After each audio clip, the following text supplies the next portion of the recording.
Hoje, então, o meu objetivo é a gente conversar a partir de 3 relatos bíblicos que falam que são relatos de pessoas que estão descrevendo um estado de tristeza profunda, para a gente pensar em como a Bíblia trata esses assuntos.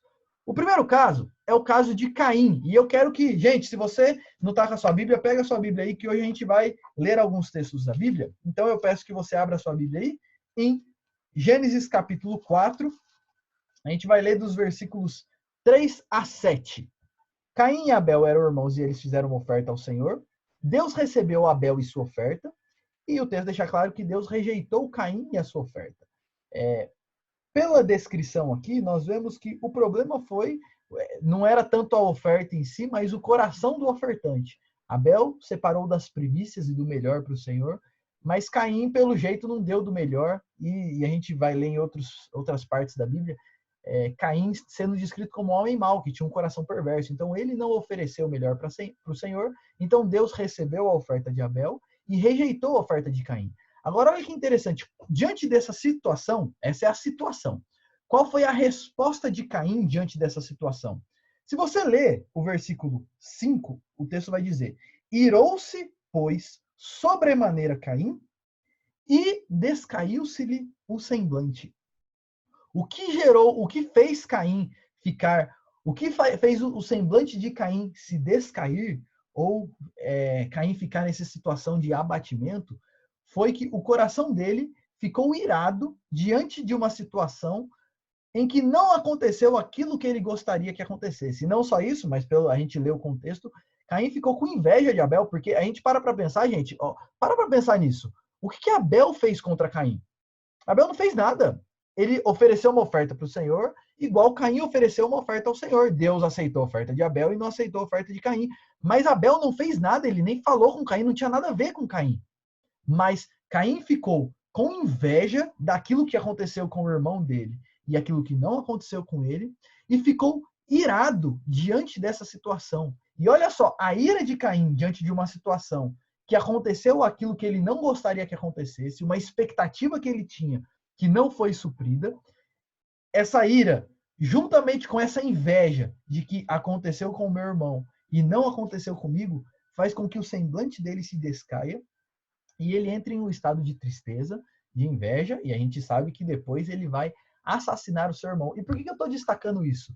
Olha que interessante isso. A Bíblia está colocando que, muitas vezes, a raiz da nossa tristeza profunda, a gente não entende muito os sentimentos nossos, mas muitas vezes a raiz das nossas emoções é alguma ira guardada no coração. E a gente sabe que a ira não se manifesta só quando eu fico com raiva de alguém, mas às vezes quando eu guardo mágoas de uma pessoa, mágoas de uma situação, ressentimentos, onde eu guardo aquilo no profundo do meu coração, isso pouco a pouco pode ir contaminando o meu coração e isso pode gerar sim um estado de depressão.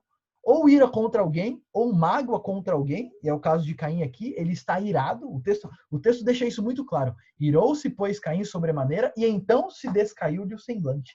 A ira gerou isso, e eu lembro aqui de Efésios 4, 31 e 32, onde Paulo, tratando da ira, ele vai falar: longe de vós toda ira e cólera e amargura e gritaria, blasfêmia. Percebe como a ira se manifesta de várias formas, mas a ira pode levar uma pessoa à depressão, tanto que é muito comum pessoas deprimidas que são pessoas assim, que guardam mágoas no coração.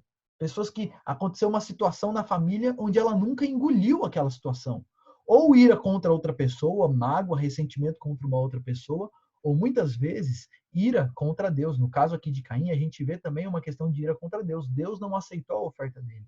E às vezes, preste atenção nisso, a raiz de uma tristeza profunda seja que Deus não fez aquilo que eu gostaria que ele fizesse. Ou Deus não permitiu com que as coisas fluíssem do jeito que eu gostaria que fluíssem. E quando as coisas não acontecem do jeito que eu gostaria, eu não aceito. E é muito comum isso, por exemplo, depois que uma pessoa perde um ente querido, ou quando acontece uma situação assim familiar que ela nunca esperava e a pessoa não aceita aquela situação. E aquilo gera no coração dela uma revolta. E com o tempo, no começo isso é uma revolta, mas com o tempo isso vai se transformando em uma tristeza profunda e o semblante dela se descai. Então, no caso de Caim, gente, a gente vê isso claramente, que a ira, no caso de Caim, o que gerou essa tristeza profunda? É uma ira que é entesourada no coração, porque Deus não fez aquilo que eu gostaria que ele fizesse. Juntamente com essa ira nasce uma inveja, porque não aconteceu o que eu queria que acontecesse comigo, mas aconteceu com o outro, e automaticamente isso gera uma tristeza profunda e o semblante dele descai.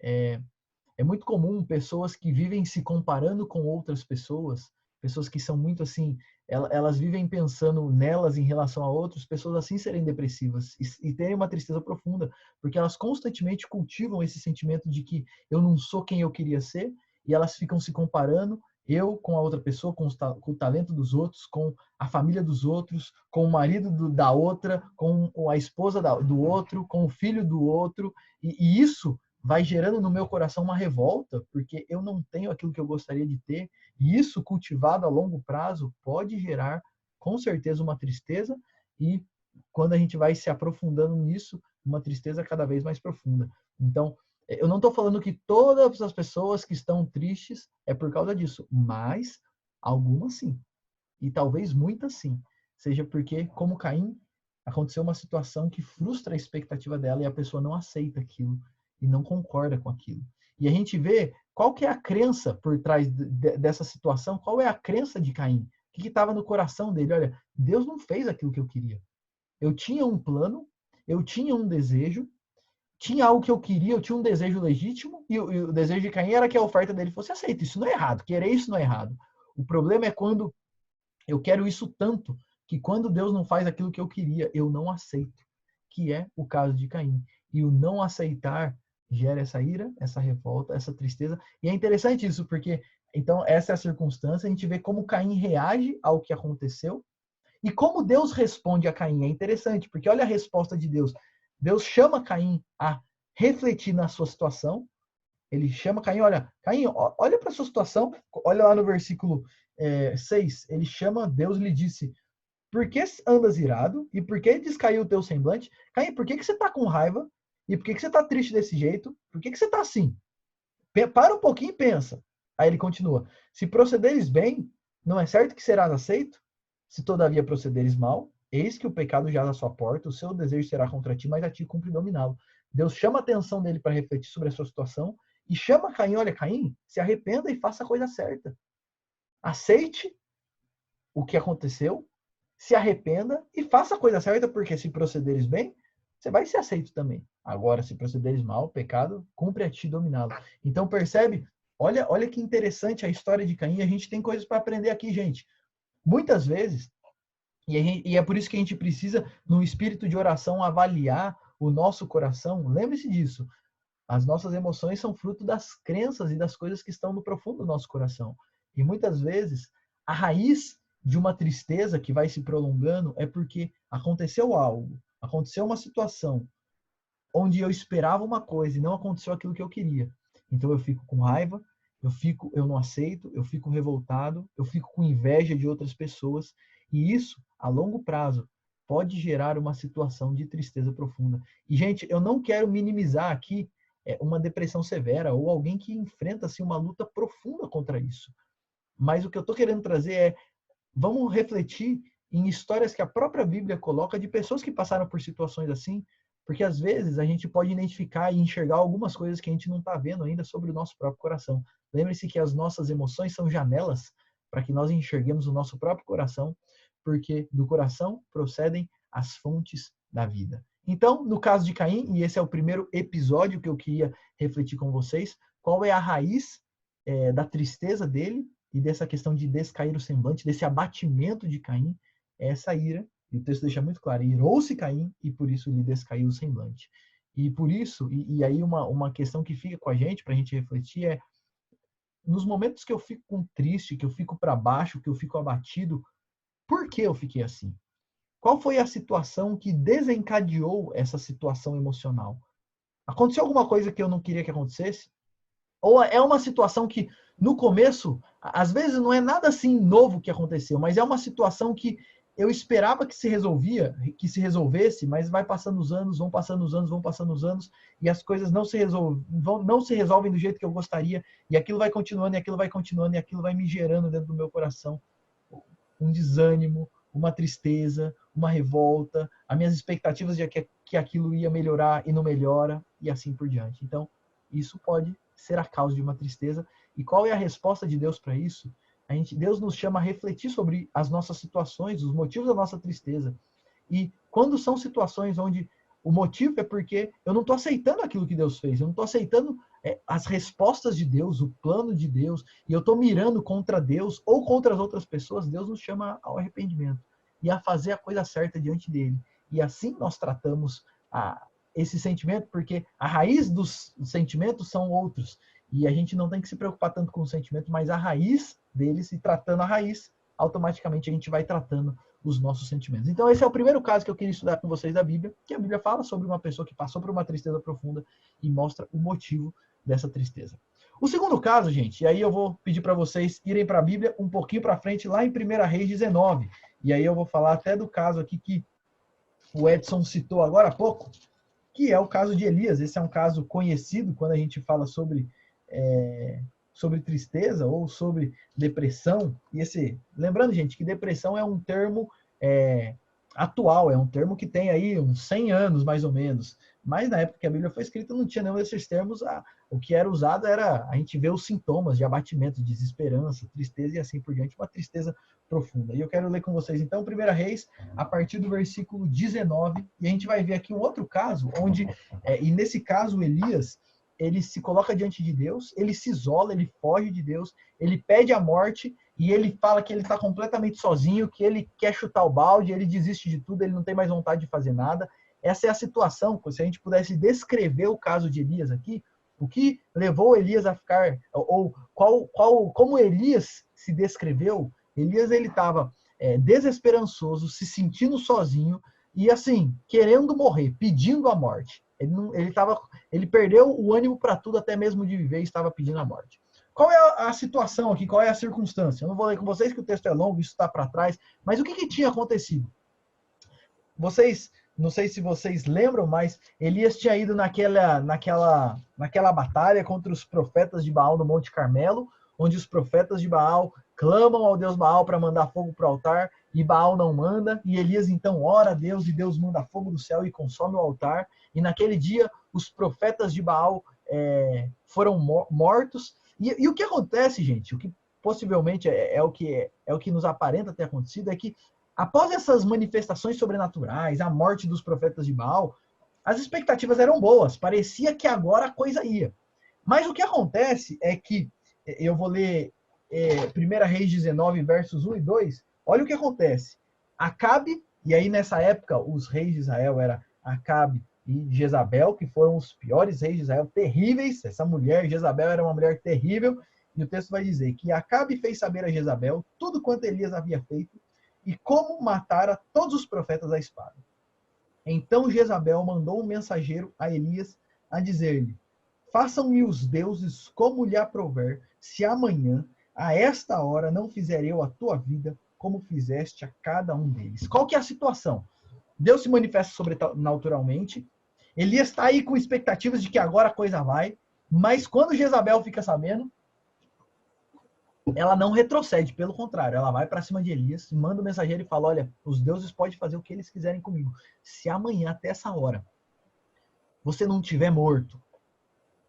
E, então, diante dessa situação, e aí olha o versículo 3, esse versículo é muito importante. Qual foi a causa de todo esse sentimento gerado no coração de Elias? Como que Elias reage a essa situação? Olha lá no versículo 3, o texto vai dizer: temendo, pois, Elias, onde que tudo nasce? Elias, diante desse cenário, ele fica com medo. O coração dele é tomado pelo medo da Jezabel. Ele tinha a expectativa de que agora a mulher ia retroceder, mas ela continua indo para cima dele e ameaça ele da sua própria vida. Então Elias, temendo essa mulher, o que ele faz? Levantou-se para salvar a sua vida. Levantou-se e, para salvar a sua vida, se foi e chegou a Berseba, que pertence a Judá, e ali deixou o seu moço. Ele mesmo, porém, se foi ao deserto, caminho de um dia, e veio e se assentou debaixo de um zimbro, e pediu para si a morte, e disse: Basta, tomara agora, ó Senhor, toma agora, ó Senhor, a minha alma, pois não sou melhor do que os meus pais. Olha o que acontece. Ele teve medo, percebe isso? Ele está com esse sentimento. Como surgiu tudo isso? O que desencadeou tudo isso? O versículo 3 deixa isso claro. Temeu Elias, e por causa desse temor, diante dessa situação, ele fugiu, ele desejou morrer, e aí ele entra num estado de autocomiseração, porque a gente vê lá no versículo 10, de novo, porque aí Deus alimenta ele, manda ele ir, ele anda, e aí ele chega no outro lugar, e o texto vai dizer, lá no versículo 9, ali entrou numa caverna onde passou a noite, e eis que lhe veio a palavra do Senhor, ele disse: que fazes aqui, Elias? Já falei para você que é preciso. O que você está fazendo aqui? Aí o versículo 10 disse, Elias respondeu, tenho sido zeloso pelo Senhor, Deus dos exércitos, porque os filhos de Israel deixaram a tua aliança, derribaram os teus altares e mataram os teus profetas à espada, e eu fiquei só, e procuram tirar minha vida. Olha o estado de Elias de autocomiseração, ele está com dó dele mesmo. Ele olha e fala, só eu sobrei, eu guardei a sua aliança, todo mundo abandonou o Senhor, todo mundo, mas eu estou aqui sozinho, Senhor. E aí ele vai falar, acaba com a minha vida, eu fiquei sozinho, eu não aguento mais viver, eu não quero viver. Olha o estado de Elias. Por causa do medo, isso gerou fuga, desejo de morrer, autocomiseração, sentimento de solidão, só sobrou eu. E tudo isso faz com que ele vá entrando num estado cada vez mais profundo. O que eu estou querendo mostrar aqui, gente, estudando esses textos, é que a Bíblia mostra que, olha, nesses casos, você tem aqui pessoas desesperançosas, abatidas, se sentindo sozinhas, querendo morrer. E a Bíblia mostra que tudo isso teve uma causa, teve uma origem. Ele, diante de uma situação, ele respondeu à situação tendo medo. E diante desse medo, todas essas coisas são desencadeadas. E preste atenção nisso, porque todo esse medo e tudo mais, o que está por trás desse medo, da fuga de Elias e assim por diante?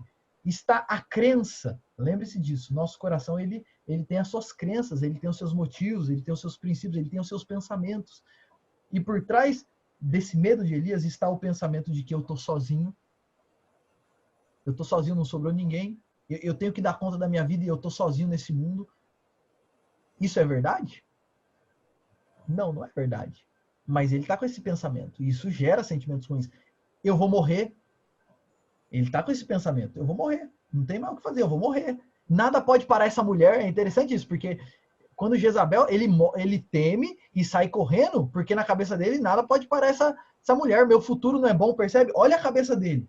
Ele olha para o futuro e ele vê uma mulher que parece ser implacável e o futuro dele não parece bom. Então, diante do quadro do futuro, ele está com medo e ele não está confiando tanto assim no cuidado de Deus, naquilo que Deus está fazendo, e isso gera medo, fuga, desejo de morrer, autocomiseração, sentimento de solidão e essa tristeza profunda na vida de Elias. Isso fica claro, gente, quando a gente estuda esse texto. E olha que interessante. E quando a gente pensa, e qual é a resposta de Deus diante desse problema de Elias? Como que Deus responde a todo esse sentimento de Elias? E aí eu vou ler aqui alguns versículos. O texto é longo, então eu vou ler apenas alguns. Mas na primeira vez, quando Elias fala, olha, Deus, toma minha vida, cansei, o texto vai dizer, olha lá no versículo 5, deitou-se e dormiu debaixo do zimbro. Eis que um anjo o tocou e lhe disse, levanta-te e come. Olhou ele e viu, junto à cabeceira, um pão cozido sobre as pedras em brasa e uma botija de água. Comeu, bebeu e tornou a dormir. Voltou a segunda vez o anjo do Senhor, tocou-lhe e lhe disse, levanta-te e come, porque o caminho te será sobremodo longo. Levantou-se, pois, comeu e bebeu, e com a força daquela comida caminhou 40 dias e 40 noites até Horebe, o monte do Senhor. Primeira coisa, olha que interessante isso. Deus vai para Elias e fala, o que você está fazendo aqui, Elias? E aí Elias dorme, e quando ele acorda, Deus está com um café da manhã servido para ele. E o que Deus estava mostrando aqui para ele? Elias, fica tranquilo, eu estou cuidando de você. Você não está sozinho. Você não vai morrer. Eu ainda tenho coisa para fazer. Come, que o caminho é longo. Essa mulher não vai te matar amanhã. Pode ficar tranquilo, as coisas estão no meu controle, não está no controle dela. Eu não sei se vocês percebem isso, mas Elias, ele fica com medo. E como que Deus responde a esse medo de Elias?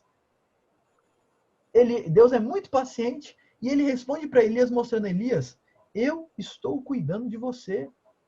Tá aqui o café da manhã, não precisa ficar preocupado não, o café da manhã está servido. Come e você tem uma caminhada longa pela frente. Ele caminha até o Monte Horebe, o Monte Sinai, onde Deus deu lá os 10 mandamentos para Moisés. Ele caminha até o Monte Sinai e Deus está mostrando para ele com tudo isso que ele está cuidando. E quando ele chega lá no Monte Sinai, acontece a mesma coisa. Elias de novo fala: Senhor, fiquei sozinho e tudo mais. E aí é aquela história famosa onde Deus fala: então sai lá fora. E aí passa um vento forte, depois passa um terremoto, depois passa um fogo. E Deus não estava em nada desses. E depois vem uma brisa suave. E Deus se manifesta por meio daquela brisa suave. E então, lá a partir do versículo 14, Deus vai falar: Elias, pode ficar tranquilo, é o seguinte, eu tenho algo para você ainda. Levanta, você vai ungir tal rei, depois você vai para tal lugar ungir tal rei, e depois você vai para tal lugar ungir o seu sucessor. E pode ficar tranquilo que você não está sozinho, não. Aí no versículo 18 ele vai falar: tem 7.000 ainda lá em Israel que eu conservei que não se dobraram diante de Baal. E olha como Deus responde a Elias: Elias, eu estou cuidando de você. Pode ficar tranquilo que eu estou no controle de tudo. E eu tenho planos ainda. Você vai ungir um rei, você vai ungir outro rei, você vai ungir seu sucessor. Tem 7.000 que não se dobraram lá. Elias, fique em paz. Eu estou no controle. Eu tenho bons planos. Eu estou cuidando de você. Apenas creia em mim. Gente, uma das coisas que gera tristeza profunda e tristeza prolongada é quando, diante de situações futuras que são incertas, a gente fica com medo. Ou tanto ira e depressão andam juntos, quanto ansiedade e depressão também andam juntos. Porque quando eu fico com medo, e a gente falou de ansiedade na semana passada, né? Mas essa questão essa dificuldade de descansar no cuidado do Senhor diante de situações futuras, a ansiedade a longo prazo, quando uma pessoa cultiva um medo por muito tempo, que a ansiedade nada mais é do que medo do futuro, quando a pessoa cultiva isso por muito tempo, isso gera também uma tristeza profunda. É o caso de Elias aqui. Ele está ansioso, ele está com medo do futuro. E isso gera uma tristeza profunda. E como Deus responde para ele, e é muito bonito esse texto, porque Deus é muito paciente. E Deus nos mostra aqui como que nós devemos tratar pessoas que estão passando por momentos de tristeza e momentos de dificuldade. Deus é profundamente paciente com Elias. Ele vai com Elias, ele serve o café, depois ele se manifesta por meio do vento, depois ele fala, ele manda anjo. Ele, com muita paciência, muito cuidado e muita misericórdia, ele trata de Elias, mostrando: olha, Elias, eu estou cuidando de você, eu tenho bons planos, eu estou no controle de tudo, creia em mim, descanse em mim. Então, gente, por que eu estou falando disso? Muitas vezes, e muitas tristezas se dão por causa de ansiedade e medo com relação a alguma coisa. Vamos supor, vou dar um exemplo. E se eu não conseguir arrumar um emprego? E se depois que eu terminar a faculdade, tal coisa? E se quando meu filho estiver assim? E se quando meu filho nascer eu não der conta? E se o meu marido não mudar? E se a minha esposa não mudar? E se eu não conseguir? E quando a gente vive assim, nesse medo do que pode ou não acontecer no futuro, sem descansar em Deus, muitas vezes a tristeza profunda e a depressão tem como raiz esse medo e a ansiedade. Então, olha o que a gente está vendo na Bíblia, que a tristeza, a tristeza profunda, ela pode ser causada tanto pela ira, inveja, por ansiedade, medo do futuro.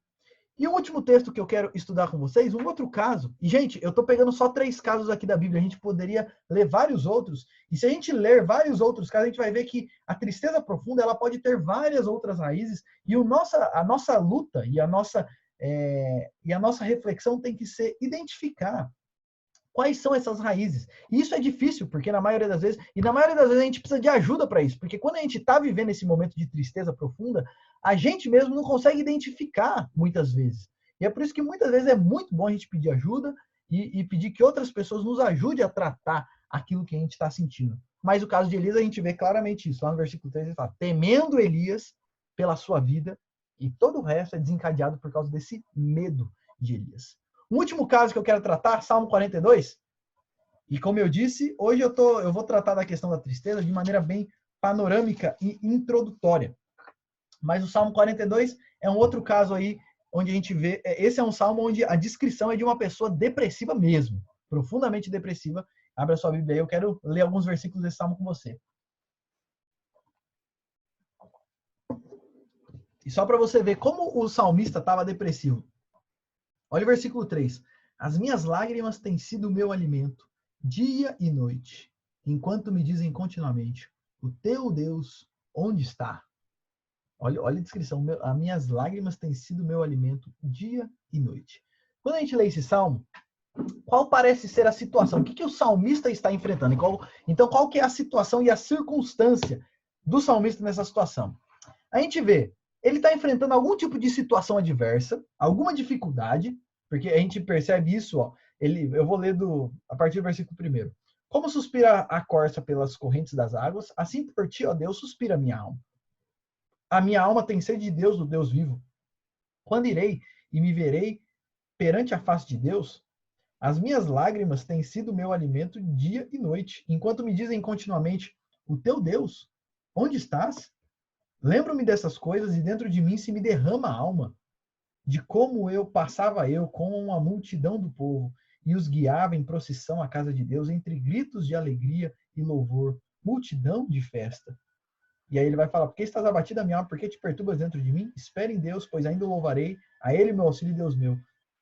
E aí olha lá no versículo 10 de novo, ele vai dizer, esmigalham-se os ossos quando os meus adversários me insultam, dizendo, o teu Deus, onde estás? Então qual que é a situação dele?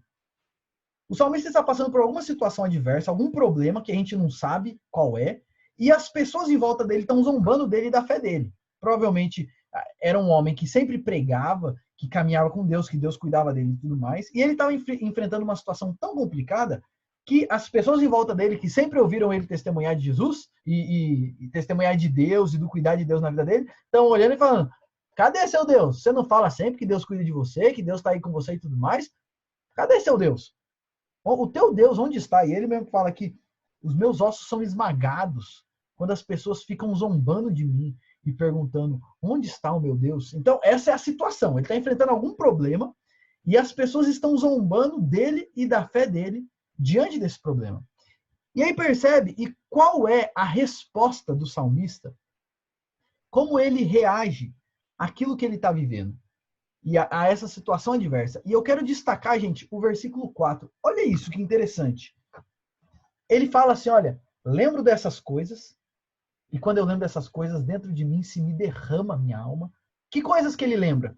De como passava eu com a multidão do povo e os guiava em procissão à casa de Deus, entre gritos de alegria e louvor, multidão em festa. Olha o que ele fala. Quando eu começo a lembrar do passado, quando a gente ia para a casa de Deus, como era bom, em gritos de alegria, em festa. Quando eu começo a lembrar de tudo isso, a minha alma dentro de mim se derrama. Eu me sinto abatido. E sabe qual é a resposta do salmista? É interessante a gente pensar nisso. Mas uma coisa que a gente pode pontuar, a gente vendo no Salmo, é que qual é a resposta dele diante da situação adversa que ele está vivendo? Ele passa a ter ele passa a viver um estado de nostalgia. O que é nostalgia? É quando o meu passado foi muito bom e o meu presente não é tão bom quanto o passado. E aí eu vivo no passado, eu vivo relembrando as coisas. Ai, aquela época era tão boa. Ai, quando minha esposa não sei o quê. Ai, quando meu filho não sei o quê. Ai, naquela época eu morava em tal lugar, quando eu tinha tal emprego, quando eu tinha dinheiro, quando eu tinha isso, quando meu filho era bonzinho, quando nananã, quando não sei o quê. E olha o que o salmista está dizendo. E olha o que a gente vê nesse salmo. Quando ele começa a lembrar do passado dessa forma e tudo mais, e começa a dar espaço para essa atitude de nostalgia, o que começa a tomar conta do coração dele? Uma tristeza profunda. Ele fala, versículo 4, eu lembro-me dessas coisas e dentro de mim se me derrama a alma. Quando eu começo a lembrar de tudo isso, a minha alma começa a ficar abatida e triste. E aí ele vai falar no versículo 5, ele fala para ele mesmo, por que você está abatido a minha alma? Espere em Deus. O mesmo Deus que cuidou de você lá no passado está cuidando aqui no presente. Mas o que está acontecendo? Quando ele começa a dar espaço para essa nostalgia, ele começa a ter dificuldade de enxergar Deus no presente. Porque como ele olha para o passado e vê um passado muito bom, ele começa a ter dificuldade de enxergar a bondade de Deus, a presença de Deus no presente. Quais são as crenças por trás desse sentimento de nostalgia que pode gerar depressão? Gente, Você e eu conhecemos pessoas que vivem presas no passado, vivem nostálgicas e vivem muitas vezes tristes, muitas vezes sem desfrutar das coisas boas que Deus tem feito no presente, porque vivem presos nas coisas boas que aconteceram no passado. E por trás dessa nostalgia, o que está por trás dessa nostalgia? Quais são as crenças que estão por trás da nostalgia?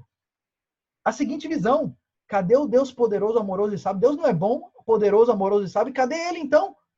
Ele não tem o melhor para mim? Eu vejo ele no passado, mas eu não estou enxergando ele no presente. Eu vejo as ações dele, a bondade dele, o amor dele no passado, mas eu não enxergo esse mesmo Deus no meu presente. Embora a gente não fale isso, né? Por trás desse sentimento de nostalgia que gera essa tristeza, que gera esse apego ao passado, esse negócio de eu não consigo viver o presente, está um coração que começa a questionar a bondade, o amor e a sabedoria de Deus no presente. Se Deus é bom, se Deus é amoroso, se Deus me ama e se Deus cuida de mim, por que ele permitiu toda essa situação ruim e não permitiu com que tudo continuasse tão bom quanto estava no passado? É isso que está por trás dessa atitude nostálgica que nos prende no passado. E o que acontece é que nós deixamos de enxergar aquilo que Deus tem feito no presente. E quando a gente deixa de enxergar o que Deus tem feito no presente, isso começa a esvaziar o nosso coração de gratidão. E quando nosso coração é esvaziado de gratidão, não tem como a gente viver feliz. A gente sempre vai viver triste. Porque regozijai-vos sempre, orai sem cessar e em tudo dai graças. Então, se alegrar tem a ver com dar graças. De enxergar a boa mão de Deus no presente, mesmo nas situações mais difíceis e complicadas. E saber que Deus está agindo. Então, no Salmo 42, a gente vê um salmista profundamente triste, uma tristeza duradoura, profunda. E a gente vê que, embora possa ter outras causas, uma das causas que nós vemos aqui que gerava essa tristeza profunda era essa nostalgia, essa prisão, esse apego às coisas boas que aconteceram no passado. De modo que eu não consigo enxergar Deus no meu presente. E como que Deus responde a isso? É interessante que, no caso de Caim, como que Deus respondeu à ira dele? Você precisa se arrepender, você precisa fazer o que é certo, não é esse o caminho. No caso de Elias, ao medo dele, como que Deus responde? Deus mostra para ele: eu estou cuidando de você, eu sou soberano, eu tenho planos bons, confia em mim, vamos caminhar. E no caso do salmista, qual é a resposta de Deus que a gente vê nesse salmo? No versículo 5, o salmista, ele exorta a si mesmo. É como se o salmista estivesse indo para o espelho, abrindo a Bíblia e pregando para ele mesmo. Ele vai falar: por que estás abatido, ó minha alma? Por que te perturbas dentro de mim? Espera em Deus, pois ainda o louvarei, a ele, o meu auxílio e Deus meu. E a gente vê o salmista falando com ele mesmo, exortando a si mesmo: por que você está pensando nisso? Por que você está assim abatido, a minha alma? Espere em Deus. Deus é o auxílio, ele não foi o nosso auxílio, ele é o meu auxílio. Deus não agiu no passado, ele age no presente.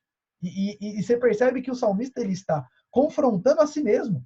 Por que eu vivo no passado? Por que eu estou abatido a minha alma? Por que eu deixo os meus inimigos me controlar? E aí lá no versículo 11, ele vai repetir isso. Por que estás abatido a minha alma? Por que te perturbas dentro de mim? Espera em Deus, pois ainda o louvarei. Deus está fazendo coisas boas. Tem coisa para eu louvar a Deus.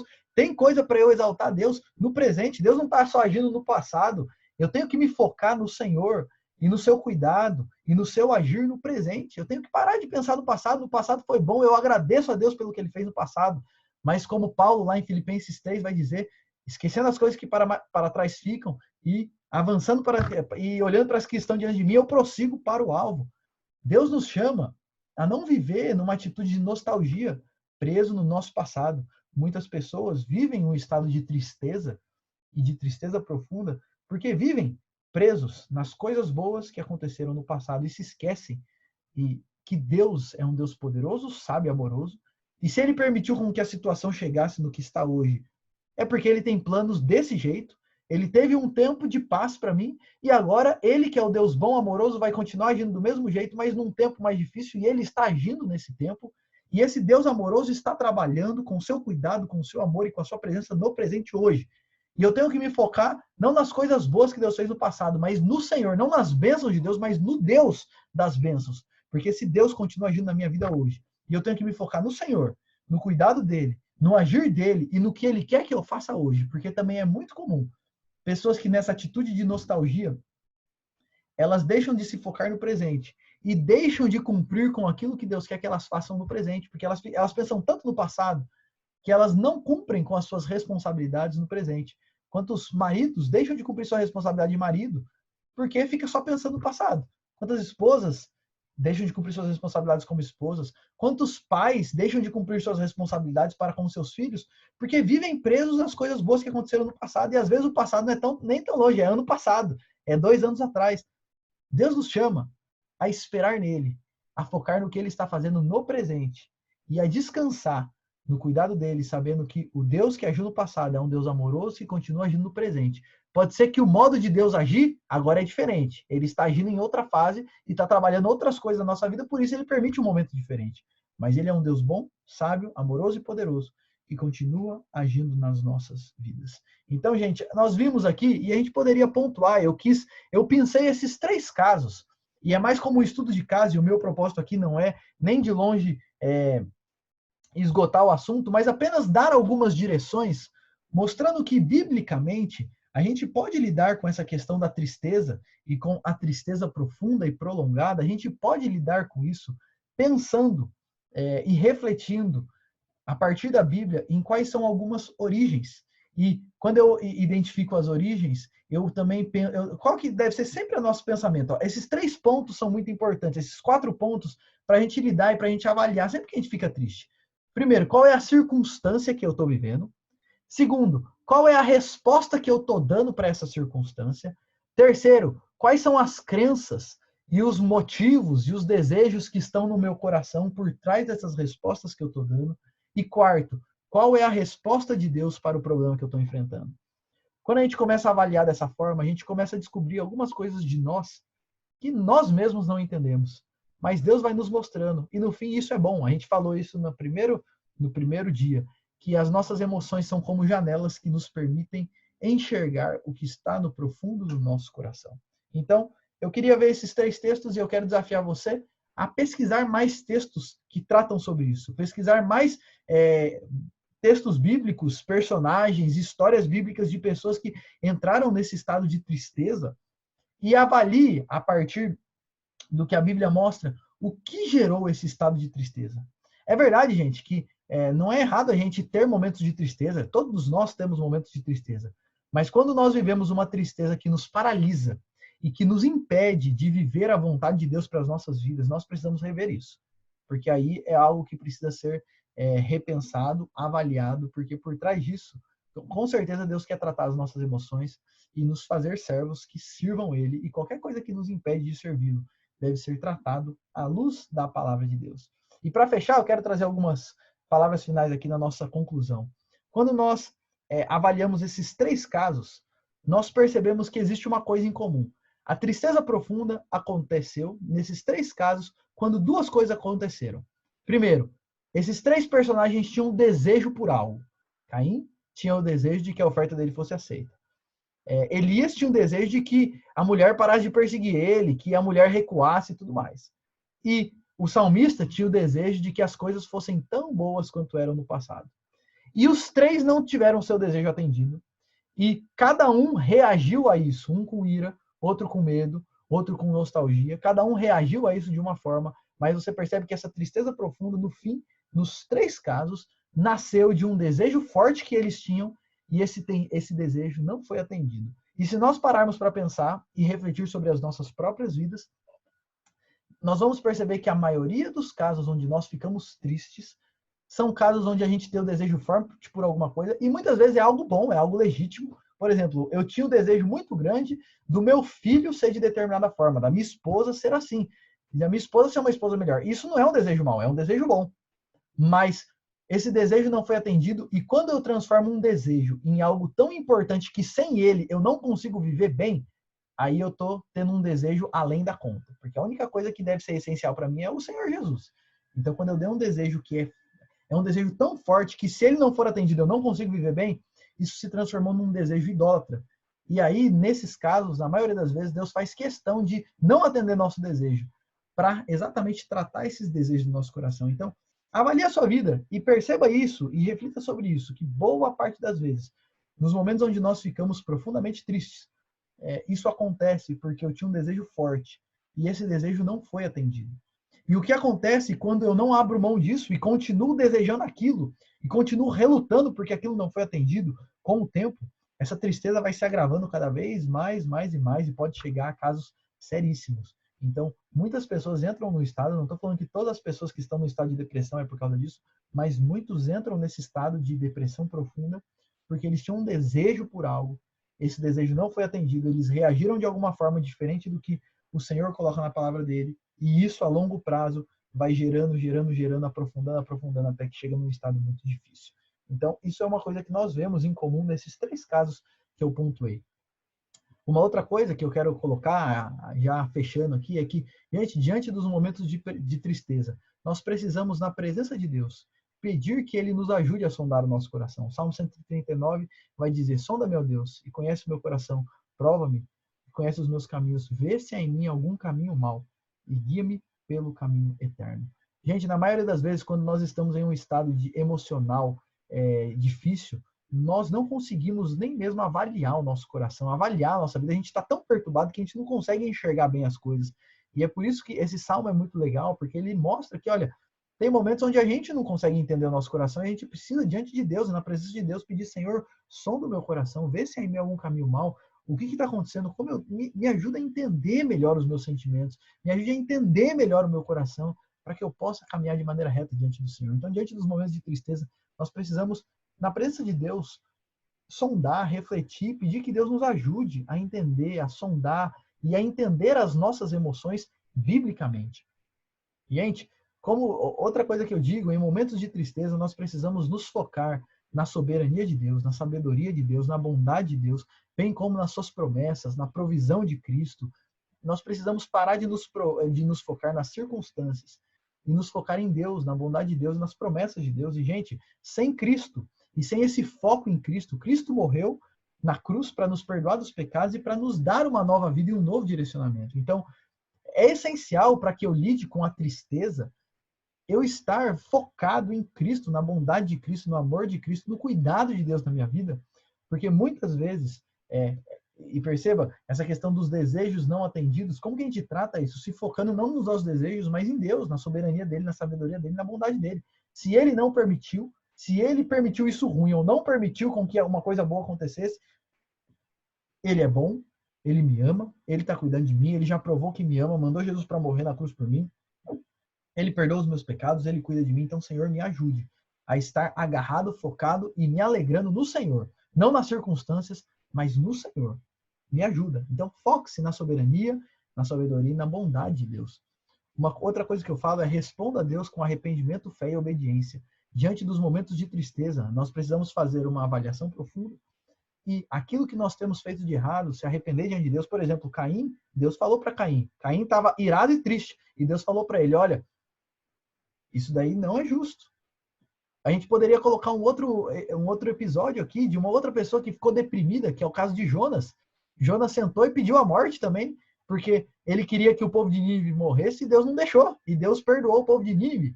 E Deus vai até Jonas e fala: Jonas, é razoável a tua ira, rapaz. Usando um ditado popular, põe a mão na consciência, você tá maluco, olha o que você está fazendo.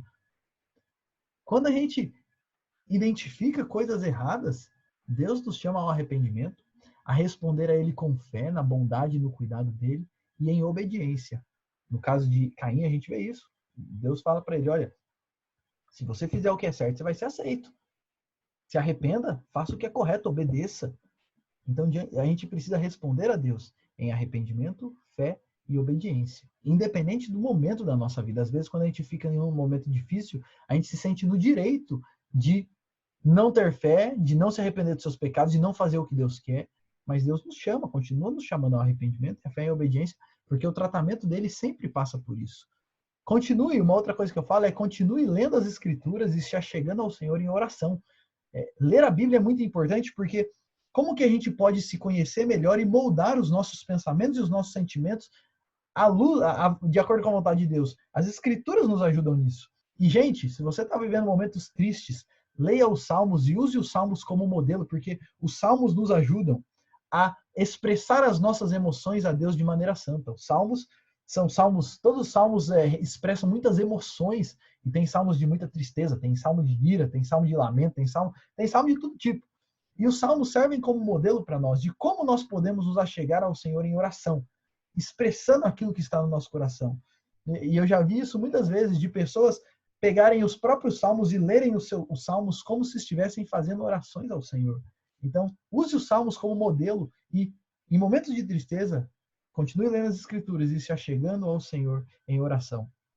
Em casos severos, essa é uma coisa importante para dizer, em casos severos, busque ajuda médica. Há pessoas, gente, que o problema delas não é físico, mas elas estão em um estado emocional tão descompensada e elas estão em um estado emocional assim tão desequilibrado que ela precisa tomar remédio para que as suas emoções, e o efeito do remédio não é que ela tenha um problema físico, mas o remédio ajuda ela a se acalmar para que ela consiga tratar a verdadeira causa. Então, em casos severos, busque ajuda médica. Até porque, mesmo se o problema não for físico, em casos severos, você precisa assentar um pouquinho as emoções para que você possa fazer uma reflexão, porque às vezes as pessoas estão tão desequilibradas emocionalmente que não dá nem para conversar, que não dá nem para falar direito e nem para ela refletir direito, porque ela está desequilibrada. Então, em casos severos, muitas vezes a ajuda médica é sim necessária, às vezes nem porque a pessoa tem um problema físico em si, mas porque ela precisa assentar um pouquinho as emoções dela para tratar a causa. Mas lembrando disso, nesses casos, o remédio ele não vai tratar o problema, ele vai tratar o sintoma. Então ele trata o sintoma para que assim a pessoa se acalme e ela trate o problema e trate o coração diante de Deus. Então, essa é uma coisa importante para dizer também. E uma última coisa que eu quero dizer é: busque a ajuda da igreja e dos seus pastores, dos presbíteros da igreja. Busque, se você estiver enfrentando um momento assim, busque a ajuda de pessoas que conhecem a palavra de Deus e vão te orientar a partir da palavra de Deus. Gente, uma coisa triste é que muitos assuntos que a Bíblia trata de cabo a rabo hoje estão sendo tratados não mais por pessoas que conhecem a Bíblia. E isso é perigoso, porque quando você quer tratar os seus problemas à luz de outras coisas que não é a Bíblia, você começa a enveredar por caminhos da sabedoria dos homens e não da sabedoria de Deus. E isso pode se tornar muito perigoso. Então, a Bíblia tem muito a falar sobre, não só sobre tristeza, mas sobre ansiedade, sobre ira e sobre as outras emoções. E quando você não está dando conta de lidar, de fazer essa reflexão, de lidar com as suas emoções e tudo mais, eu quero desafiar você a buscar ajuda de irmãos da igreja, de pessoas crentes que conhecem a palavra de Deus, de seus pastores, presbíteros, para que você seja orientado a partir da palavra de Deus.